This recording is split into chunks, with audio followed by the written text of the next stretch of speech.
এটা পোল্যান্ডের সবচেয়ে ব্যস্ত রেলওয়েগুলোর একটা। আজ যাব দক্ষিণে পোজনান সিটিতে। ট্রেনগুলো খুব আরামদায়ক আর সময় মতো চলে। ট্রেনের পেছনের দিকে বাইরে বরফের মাঠ আর ছোট ছোট গ্রাম। এই শান্ত দৃশ্যগুলো দেখলেই মনে হয় জীবনের গতি একটু থেমে যায়। নতুন কাজের চিন্তা, নতুন পরিবেশ আর নতুন নার্ভাস লাগছে। পোল্যান্ডে ট্রেনে কফি খাওয়া একদম রুটিন, গরম পানি, ঠান্ডা বাতাস আর লম্বা রাস্তা।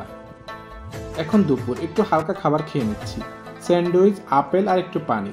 পোল্যান্ডে ট্রেনের ফুড অনেক পরিষ্কার। এই ভ্রমণের মধ্যে একটা জিনিস শিখেছি, একা সময় নিজের বন্ধু হতে পারে। বিকেল হয়ে যাচ্ছে, জানলার আলোটা অসাধারণ। পেছনে রেখে যাচ্ছি পরিচিত মুখ, পরিচিত রাস্তা, কিন্তু সামনে একটু নতুন শুরুর অপেক্ষা করছে। এখন রাত নামছে, জানলার বাইরে ছোট ছোট শহরগুলো আলো দেখাচ্ছে দারুণ। এই স্নিগ্ধ মুহূর্তগুলো আমার খুব প্রিয়, শুধু ট্রেনের শব্দ আর নিজের চিন্তা।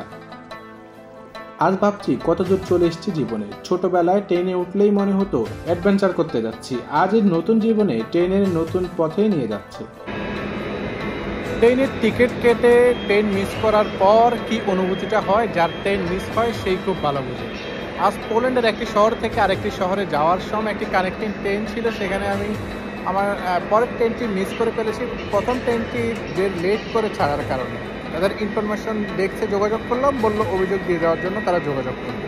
অথচ আমি কি আমার ভাড়াটাকে ফিরে পাবো কিনা, এমনকি আমাদের সময়টা লস হলো, এর জন্য তারা কি করবে তারাই ভালো জানে।